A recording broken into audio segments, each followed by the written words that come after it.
जो व्यक्ती आपल्या पदाचा किंवा प्रतिष्ठेचा अभिमान न बाळगता इतरांचा आदर करतो त्याला समाजात खूप मान मिळतो.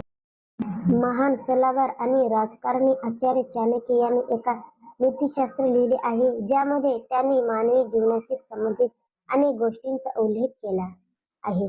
चाणक्य नीतीमध्ये अशा अनेक गोष्टी सांगण्यात आल्या आहेत, ज्याचे पालन करूनही तुम्ही कोणत्याही संकटाला मात देऊ शकता. चाणक्य यांच्या मते व्यक्तीचा स्वाभिमान ही त्याची सर्वात मोठी संपत्ती आहे.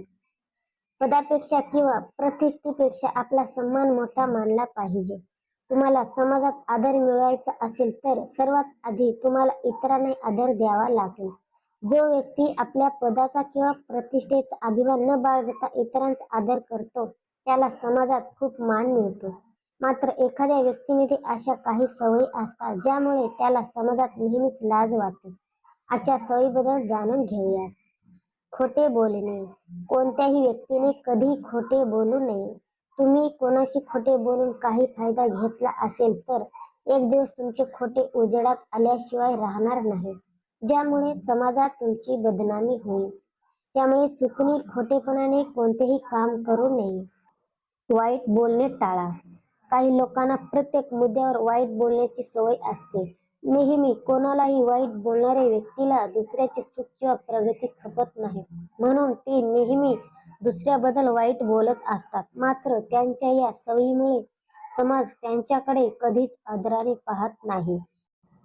लोभ. चाणक्य नीतीनुसार व्यक्तीने नेहमी मेहनत करून पैसा कमवावा.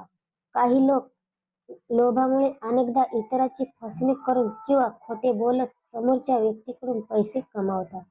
असा पैसा काही उपयोगाचा नसतो किंवा फार काळ टिकत नाही. नम्रता. चाणक्य नीतीनुसार व्यक्तीचा स्वभाव नेहमी नम्र असावा. नम्र राहणाऱ्या व्यक्तीला समाजात खूप मान मिळतो. तसेच ज्या व्यक्तीच्या स्वभावात नम्रता असते तो यश मिळवण्यास सक्षम असतो. तर मग हा माझा व्हिडिओ तुम्हाला कसा वाटला नक्की कमेंट करून सांगा. चॅनलवर नवीन असाल तर चॅनलला सबस्क्राईब करा.